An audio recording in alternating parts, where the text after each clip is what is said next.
दया धर्म का मूल है, पाप मूल अभिमान। तुलसी दया न छोड़िए, जब तक घर में प्राण। तुलसीदास जी ने दया की बात कही। दया करुणा दो शब्द है। दया अलग है, करुणा अलग है। सामान्य आदमी दया और करुणा को एक ही मान लेते हैं। दया और करुणा में बहुत फर्क है। दया मतलब हमने किसी को दयनीय माना है, दया का पात्र माना, उसका अपमान किया, ये दया शब्द शोभनीय है।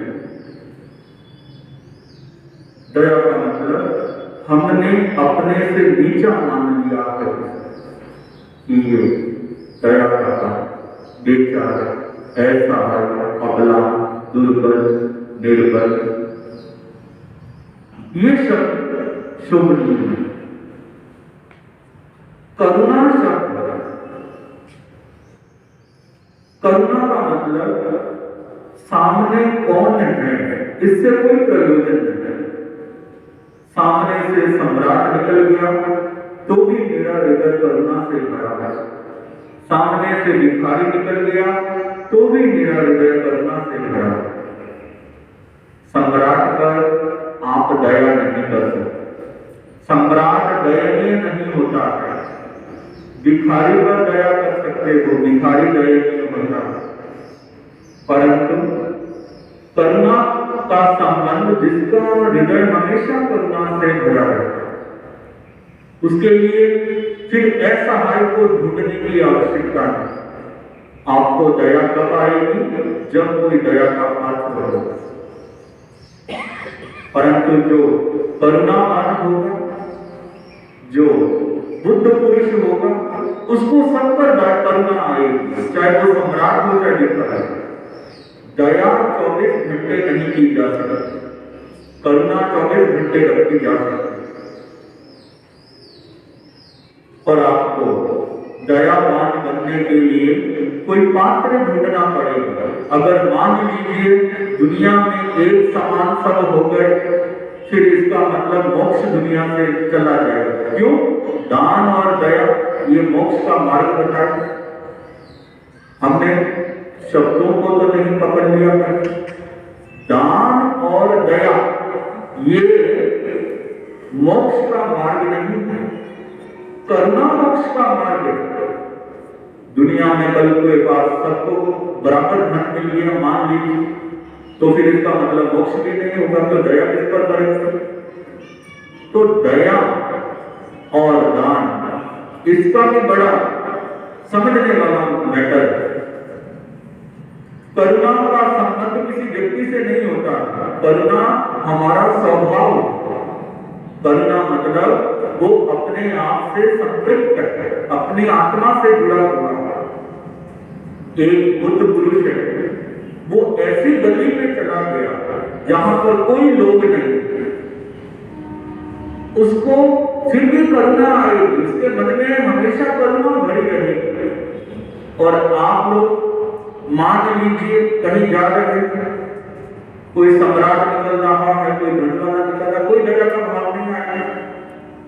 आपके लिए दया का पात्र होना चाहिए तो दया आएगी। तो करुणा इससे भी आगे, करुणा का संबंध हमारी चेतना से। करुणा शाश्वत है, दया को लाना पड़ता है।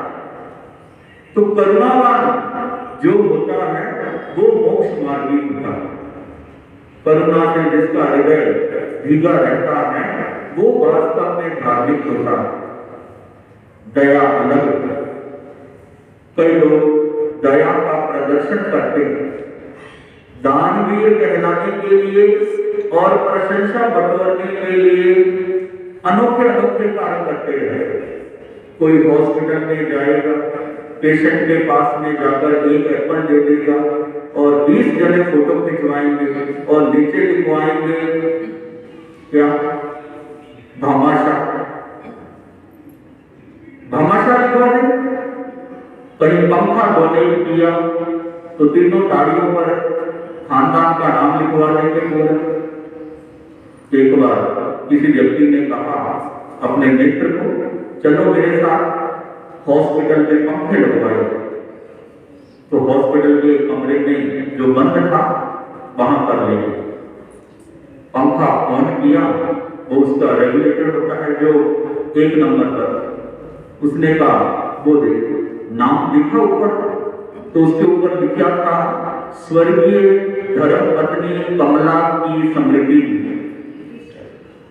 तो पंखा 1 नंबर पर किया तो धीरे धीरे घूम रहा, 2 पर किया तो और तेज तेज घूमने लग गया, 5 पर किया तो और तेज घूमने। उसने कहा तेरी कमला घूम रही है, कमला को संभाल। कमला अब ऊपर चली गई, अब तो उसे शांति से रहते अभी भी। तो ये दया नहीं, दया में प्रदर्शन नहीं होता। करुणा से हमेशा हृदय भीगा रह सकता है। दया के लिए कोई ना कोई कारण है, बहाना। कई लोगों को दिखाने के लिए दानवीर आत्म प्रशंसा बटोरने के लिए कार्य करते हैं कि मैंने अमुक कार्य किया, अमुक कार्य किया। करुणा वाला कभी प्रदर्शन नहीं करेगा, उसके अंदर हमेशा शाश्वत दया है। वो सम्राट को देखकर भी दया का पात्र मानता है कि इसके भीतर आत्म ज्ञान नहीं, भोगी बना हुआ, विलासी बना हुआ। अंत में इसको पता नहीं है कि शमशान जाने के बाद में इसकी और भिखारी की राख में कोई फर्क नहीं रहेगा, एक जैसी राख होगी। कितने राजा, कितने तवंगर हो गए, जब राख में मिले तो सब खाक हो गए। पता नहीं चलेगा कि ये ड्राई फ्रूट खाने वाला था या सूखी रोटियां खाने वाला था। तो करुणा मतलब करुणा को दया में मिश्रण ना करके करुणावान बनो। अगर आप धार्मिक स्थलों में या कहीं और भंडारे लगा दीजिए, उधर भाई की संपत्ति में तो बराबर बंटवारा नहीं किया और उसके पैसे के हिस्से से आप दान कर रहे हो, भंडारे लगवा रहे हो, चंदा दे रहे हो, तो वो भी क्या लाएगा। घर में माँ को तो गालियां सुनाकर आता है और वहां पर मंदिर में जाकर प्रतिमा के आगे बड़े गीत गाता है, माँ माँ जगदम्बे माँ। घर में माँ तो फटी चुंदड़ी में है, वहां पर नई नई चुंदड़ियां उड़ाकर। तो करुणा से भीगा हृदय चाहिए मोक्ष जाने के लिए, ना कि आत्म प्रशंसा बटोरने के लिए दया करता है, दानवीर कहलाने के लिए दया करता है। एक बार विदासर की बात है। विदासर में एक श्रावक हुए थे, उत्तम चंद्री धनवान। बहुत अच्छी घटना। परम पूज्य आचार्य महाप्रज्ञ जी महाराज बहुत फरमाते थे। वहां के श्रावक जिन्होंने निष्काम भाव से जरूरतमंदों की सेवा की। आपके पास में धन है, आपने किसी असहाय को जरूरतमंद को दे दिया, तो ये सहयोग भी बहुत बड़ा होता है। हाँ, उसके हाथ पर रखते हुए ये भाव ना आए कि मैंने पुण्य का काम कर लिया। दया कर, नेकी कर और कुएं में डाल। आजकल तो लोग व्हाट्सएप पे डाल देते हैं कि वहां इतने कपड़े दिए, वहां इतने बर्तन दिए, तुरंत व्हाट्सएप पे डाल दूंगा। उस संस्था की ओर से इतना कोरोना काल में इतनों को भोजन दिया गया, इतनी दवाइयां दी गई। तो ऐसा मायने है, अगर आपको ऐसा बनाया है कुदरत ने, ऊपर वाला हाथ, तो देने में कोई हर्ज नहीं। अब घर पर पोते ने डिमांड करी, बेटे ने डिमांड करी, मेरे को तो आईपैड चाहिए, आईफोन चाहिए, अभी चाहिए, 3 दिन से खाना नहीं खाया, रो रहा, तुरंत ला के देंगे 25,000 45,000 का। तो वहां पर तो आपके पुण्य पाप आता है दिमाग में। ऐसे ही किसी के हाथ पर रखते हुए पुण्य पाप ना। धर्म ये नहीं कहता कि किसी का सहयोग मत करो, दो मत, भिखारी को भी मत दो। स्वामी जी ने क्या कहा, जीव जीवे तो दया नहीं, मरे तो हिंसा मत जाना। मारने वाले ने हिंसक किया, नहीं मारे तो दया मत करो। जीव अपनी करुणा से जीता है, आयुष्य बल से जीता है, पुण्य बल से जीता। आपकी दया के कारण नहीं जीता। और मरे तो हिंसा मत जाना, आपने मारने की भावना से उसे नहीं मारा तो आपको पाप नहीं लगा। कोई कह दे कि कोई पानी में डूब रहा था, आपने देख लिया, बचाया नहीं तो आपको पाप लगेगा, ऐसा नहीं। मारने वाले ने हिंसक किया, जो मार रहा है उसको हिंसक कहा, नहीं मारे तो दया गुना। अगर आपके अंदर किसी को सताने की, दुखी करने की भावना नहीं है तो आपको दया का फल ऑटोमेटिकली मिल जाता है। तो वो सेठ उत्तम चंद जी गैलानी बड़े दानवीर थे, गांव में असहाय लोगों की मदद किया करते, असहाय लोग। और कई लोग जो दूसरों का फायदा ले रहे हैं, उसके पीछे भी स्वार्थ रखते हैं कि ये अमुक सेठ है कि मैं इससे फायदा तो ले रहा हूं, परंतु जैसे ही मेरा स्वार्थ खत्म हुआ फिर कोई ये सेठ मेरे सामने कोई सेठ नहीं। एक गांव में एक सेठ के पास एक बिल्ली और कुछ भी नहीं था, ना पत्नी, ना बेटा, ना माँ बाप, सेठ और बिल्ली पर दो जन। सेठ करोड़पति, अरबपति, बहुत धन था। गांव में लोगों को धन बांटा कर, किसी की बेटी की शादी है, किसी की पत्नी की डिलीवरी होने वाली है, ऐसा नहीं है, किसी के बच्चे पढ़ नहीं सकते तो उसके पढ़ाई नहीं। तो इस तरह से पैसा बांटा करता है, सहयोग किया करता है। एक दिन सेठ जी की बिल्ली मर गई, पूरा गांव बैठने के लिए आया सेठ जी के यहां, पूरा गांव बैठने के लिए आया। क्यों? सेठ जी से मतलब। और कुछ महीनों बाद सेठ जी भी चले गए दुनिया से। सेठ जी चले गए, अब कोई बैठने नहीं आया। क्यों? अब किसे दिखाना? पहले तो सेठ जी को दिखाना था, इसीलिए ऐसे ही मत समझते रहिए मेरा मेरा मेरा मेरा, मेरे मन का जाल काटेंगे, ये स्वार्थ। अपना बेटे के थोड़ी सी चोट लग गई, जीभ बाहर आ जाता है, पड़ोसी का बेटा गिरा पड़ा है तो क्या मतलब है? हमारे बेटे ने जीभ खाना नहीं खाया तो परेशानी हो जाती है, पड़ोसी का बेटा 2 दिनों से भूखा पड़ा, क्या लेना देना? खाना बेकार हो जाता है, सेब फल फ्रूट गल जाता है, उस समय नौकरानी के बेटा बेटी को देते हैं, सोचते हैं बड़ा पुण्य हो जाए, बड़ा पुण्य। जब कोई चीज काम की नहीं, उस समय गाय को दे दी, उस समय बेटा बेटी नौकरानी के बेटा बेटी। फर्क समझी? दया करुणा आपका स्वभाव। तो सेठ उत्तम चंद जी गैलानी जिनके बेटे का देहांत हो, लगभग नव यौवन अवस्था, शादी हुई थी, अभी 4-5 साल की शादी को हुए थे, लगभग 34-35 साल की उम्र में उनका बेटा शांत। पूरा गांव सेठ जी को सांत्वना दे रहा, सबकी आंखों में सहानुभूति के आंसू थे, सब बोल रहे थे कि ये विपदा ऐसे सेठ को क्यों आई, कुदरत भी बहुत क्रूर है, नियति भी बड़ी क्रूर है, ऐसे देवता पुरुष के ऊपर ये संकट आया। पूरा गांव रो रहा था। यह एक परीक्षा, जब आदमी दुनिया से जाता उस समय अगर पूरा गांव रो रहा है तो समझ लीजिए कोई संत पुरुष इस दुनिया से गया है, संत पुरुष। क्योंकि दुनिया से जाने के बाद में आपके विचार देखेंगे लोग, आपके स्वभाव को याद करेंगे, आपके व्यवहार को याद करेंगे। इसीलिए अच्छे कार्य करिए, अच्छा स्वभाव रखिए, सबको देखकर मुस्कुराइए, हंसिए। ऐसा नहीं कि चाय वाला ठेला वाला आ गया, उसका अपमान कर दिया या उससे कोई बात करने का समय, और चाय की फैक्ट्री वाला आ गया, उसकी जी हजूरी पर। आपका एक रिश्तेदार कमजोर है, जब कोई अमीर उसके जहां पर जाता है तो उसके वो मन मूत्र साफ करने तक भी राजी हो जाता है, उसके मन में आपके प्रति सम्मान है।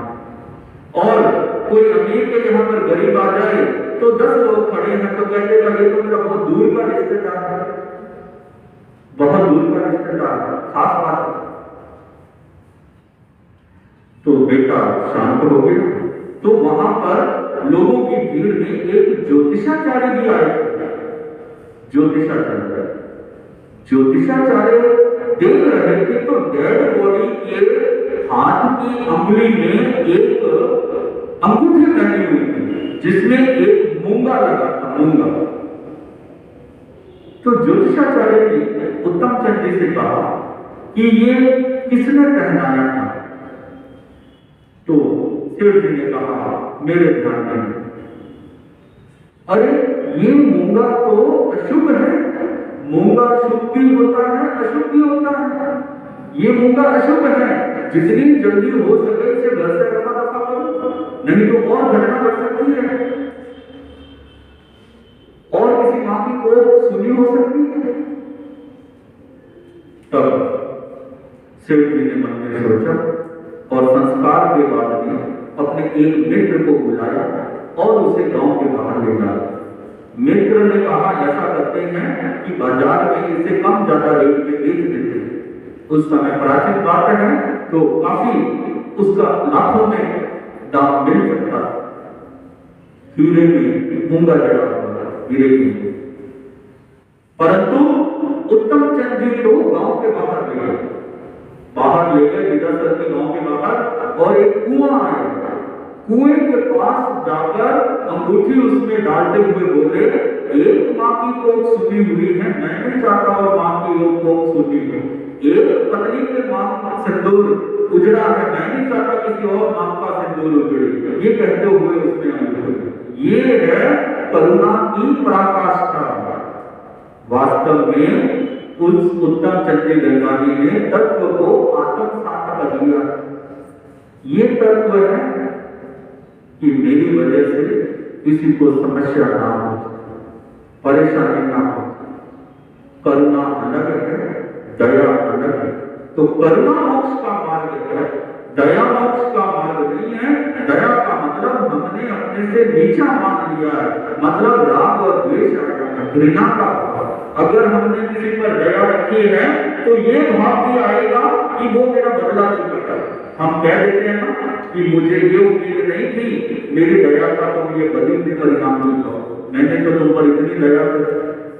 मतलब जब कोई दया करता है तो उसके पीछे फल भी चाहता है, करुणा के पीछे कोई फल नहीं, निष्काम भाव। हम मानव तो आदमी को कैसी भी परिस्थिति में किसी की भी आवश्यकता पड़ सकती है, इसलिए मानवता को आगे रखिए। जो वास्तव में मानवता को आगे रखता है वो आध्यात्मिक बन ही जाता है। मानवता का मतलब जैसा दुख मुझे हो रहा है वैसा दुख सामने वाले को भी हो रहा है। मेरे को कटु वचन, तीखे वचन, कर्कश वचन अच्छे नहीं लगते तो सामने वाले को भी अच्छे नहीं लगते। सामने वाला कोई लोहे का नहीं है, मेरे को अच्छा नहीं लगता तो सामने वाले को भी, मेरे को ये व्यवहार अच्छा नहीं लगता तो सामने वाले को भी व्यवहार अच्छा नहीं लगता।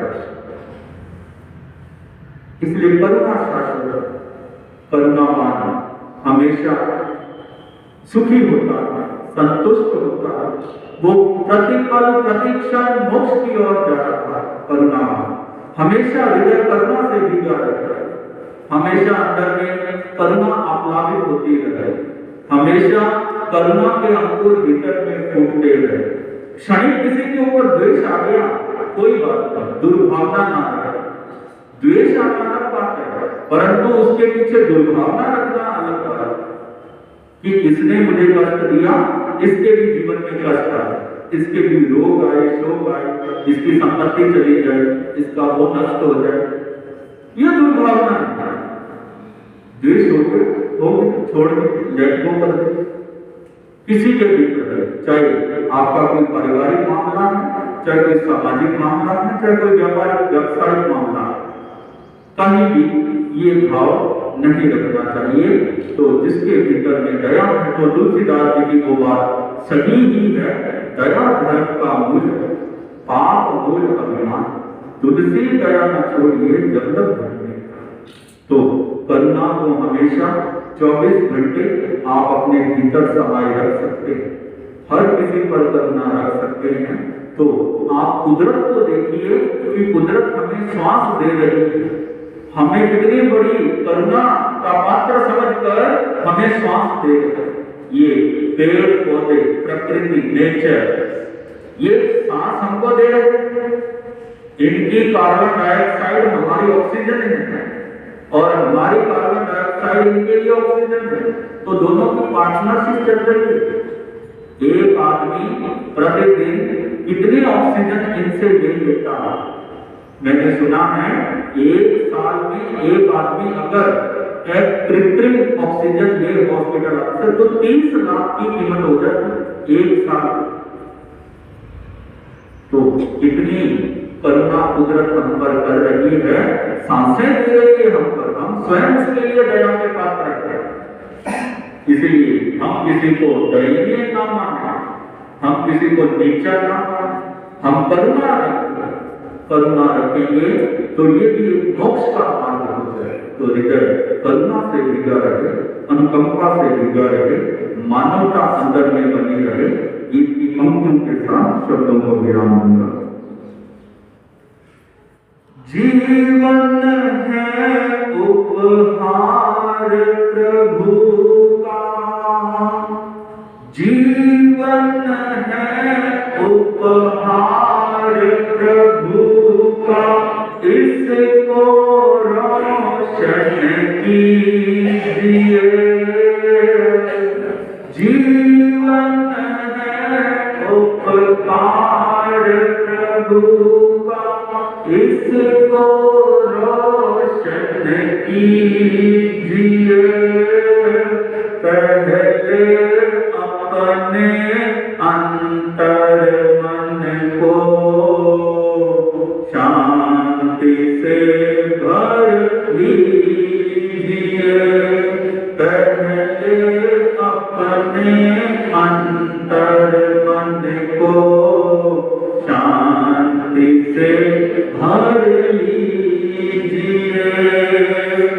मन ही शिव है, मन ही शक्ति, मन का ज्ञान जरूरी है। तीन लोक की तीर्थ यात्रा मन के बिना अधूरी है। मन में प्रभु से प्रीत लगाकर, मन में प्रभु से प्रीत लगाकर, ज्योति से भर लीजिए। पहले अपने अंतर मन को शांति से भर लीजिए। पहले अपने अंतर मन को शांति से भर लीजिए। मधुर सोचिए, मधुर बोलिए, मधुर मधुर व्यवहार करें। अंतर मन के हर कोने में हर पल ही मुस्कान भरे। चंद्र प्रेम की बंसी बजाकर, चंद्र प्रेम की बंसी बजाकर, आनंद से भर लीजिए। पहले अपने अंतर मन को शांति से भर लीजिए।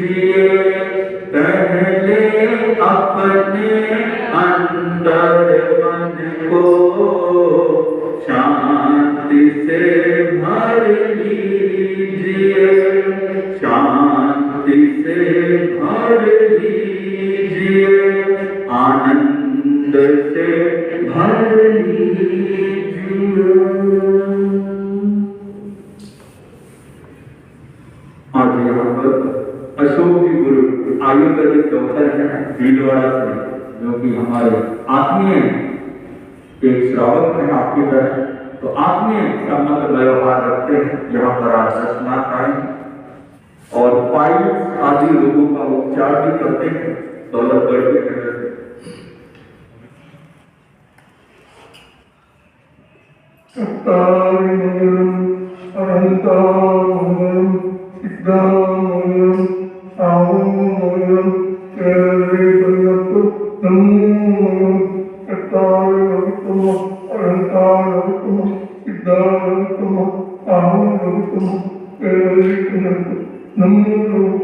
चत्तारि शरणं भवज्जामि अरहन्ते शरणं भवज्जामि सिद्धे शरणं भवज्जामि साहो शरणं भवज्जामि केवली पन्नत्तां धम्मं शरणं भवज्जामि निगनहारणं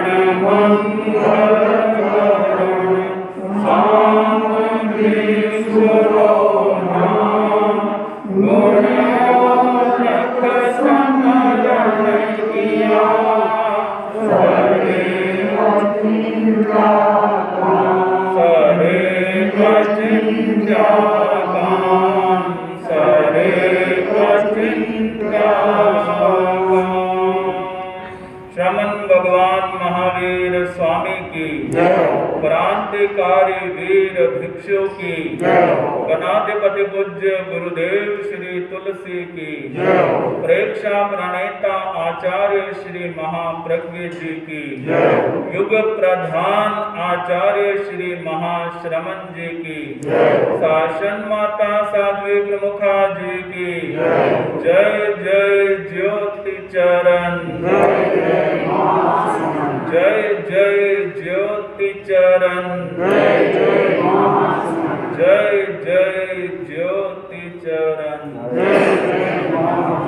आज के आनंद की यहाँ विराजी 40 आत्माओं की आज जो कर सके